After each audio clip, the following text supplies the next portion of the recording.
Hi, I'm Justin Evans. And I'm Rebecca Weiss. Good morning, Lake Braddock. Today is Tuesday, April 8th, and it is a gold even day. Welcome to the Morning Brew April monthly show. This month, we will be covering a variety of stories from Doge cuts to the crew team's lawn history. Let's get the news brewing!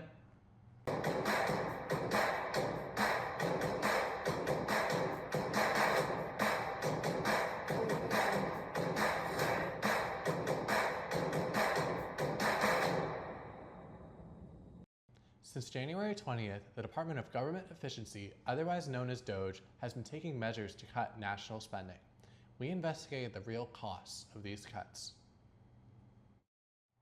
In light of recent events, DOGE is changing up the governmental game. It's affecting people across the country. So many decisions being made so quickly. So what is DOGE and what does it aim to accomplish? With the goal to cut unnecessary spending, DOGE has impacted a lot of federal agencies. These include things like USAID, National Park Service, and the Department of Education. The personnel affected are probationary workers, employees who only worked for a year in their respective agencies. Both my parents work for government, so it's obviously affected them, and I just kind of hear it. I just think that kind of sucks. They're not really investing in the future. Because education is literally the next generation. I don't know where they're cutting all this budget, so where's that money going? Something like DOGE isn't new. During the Clinton administration, the president pushed out orders that seemed challenging and almost impossible to attain. His Reinventing Government initiative mimics some of DOGE's operations. Both share the same goal of cutting down the federal workforce. Clinton worked with Congress and took time to coordinate it. DOGE has taken a more abrupt approach. Less talking, more doing. I think it's a good concept, trying to get efficiency and all that, but I just don't know if it's being executed very well. With slashing in government programs and firings of federal workers, DOGE has certainly carved a name for himself in the headlines. There's no doubt that DOGE is busy at work, and time will tell if it's been done efficiently. This is Nicholas Rios, Milton Blamberg, Hunter Godigo, and Henry No, signing off with the Morning Bru. Similar to military brats, the children of diplomats can find themselves living all over the globe, constantly readjusting to their new environments. However, they don't have the same public recognition as their military counterparts. The Morning Brew sheds light on their stories. U.S. diplomats represent the country abroad, working in embassies and consulates to build relationships with other nations. At Lake Braddock, some students have a unique upbringing, constantly moving between countries due to their parents' job. We spoke with senior Paul and junior Mickey, whose parents are diplomats, to learn more about their experiences growing up globally. Living in different countries has shaped my perspective in the world by giving me kind of a wider scope on a lot of things. I've gotten to speak to a lot of people that I wouldn't have had the opportunity to speak to, and learn some things that I wouldn't have gotten that kind of experience if I had stayed in the United States my entire life. The biggest challenge about moving around is your friendships and relationships only last about 2 to 3 years. So you make connections fast, but then at some point you're going to leave, so they don't last forever. Paul and Mickey have spent their lives moving between countries, adapting to new culture, languages, and environments. While the constant change comes with challenges, it also brings valuable experiences that shape their childhood. When I was in Brazil, I went from the IB diploma to the AP system here at Lake Braddock. It's affected it positively and negatively in some ways. Positively because overseas I feel like education moves a little bit faster. They try to push more on you. And then when I came to the U.S., it was a bit slower, so it was easy to get accustomed. Luckily, I kind of spent most of my schooling in international schools that followed the American model, so I didn't have to switch country systems. But I'm still very grateful for the experience.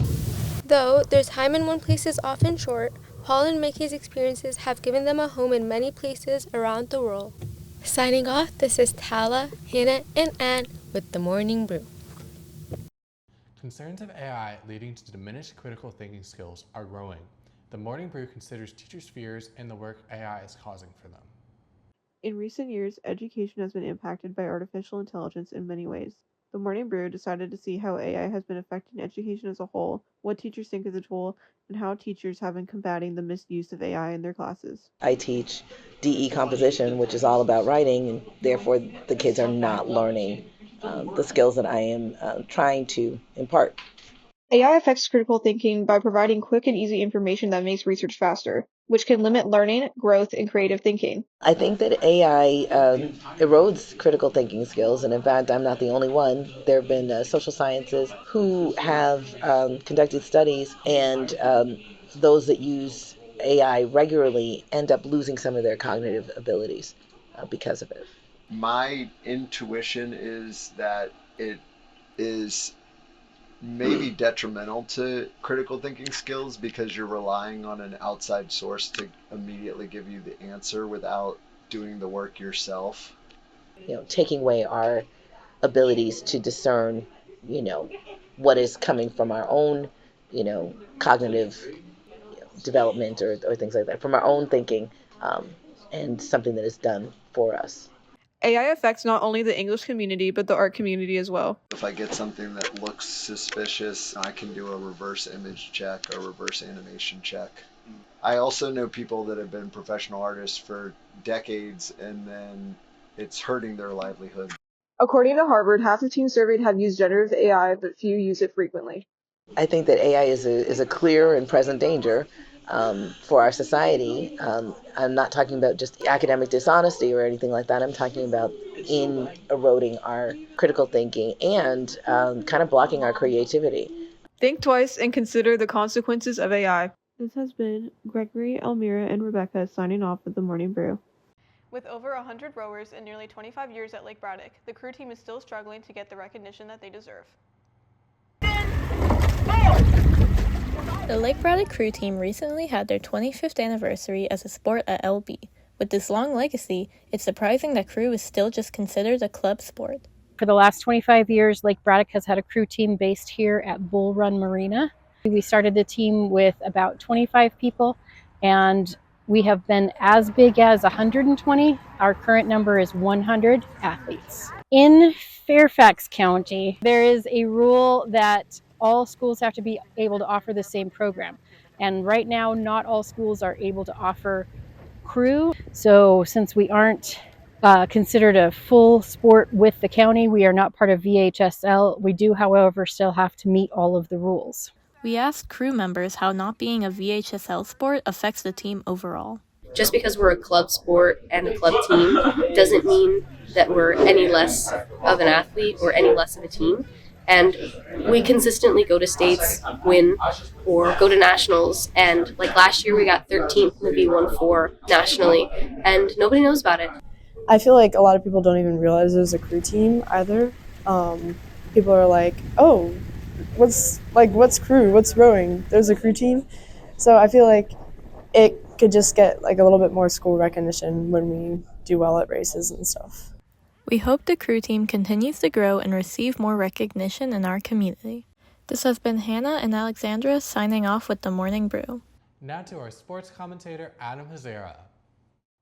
What's up, Brew Nation? I'm coming right back at you today with the VOB Sports Report. As always, my name is Adam Hazara. Let's cut right to it. Baseball took a loss to McLean in a 10-8 barn burner on Saturday. They will try to bounce back versus Fairfax tonight. They are 3-4 overall and 3-3 in district play. Softball, on the other hand, beat West Potomac 6-2 on Friday. They are also playing Fairfax tonight. They are 6-2 overall and have a 5-1 record in district play. Boys soccer dropped one versus Centerville 3-0 on Friday. They are 2-3 overall and have an 0-1 district record. Girls soccer beat Centerville 1-0 on Friday. They are off to a red-hot start with a 6-0 record. Boys and girls outdoor track will travel to Woodson tomorrow for their next meet. Congratulations to boys swimmer Josh Howitt and softball player Rada Samuel for being our March Athletes of the Month. Howitt keeps cooking up like a Cavalier he is, and Samuel keeps hitting well as if it is her own summer as she notched her 100th career hit on March 28th. Way to go to both of you. Finally, best of luck to everyone in their matchups coming up. Well, that's all the news I have for you guys today. For the Morning Brew, this is Adam Hazara signing off. But remember to keep tuning in because you just gotta keep catching it all. Here are your senior and teacher happy days. If you see these students or teachers in the hall, please wish them a happy day.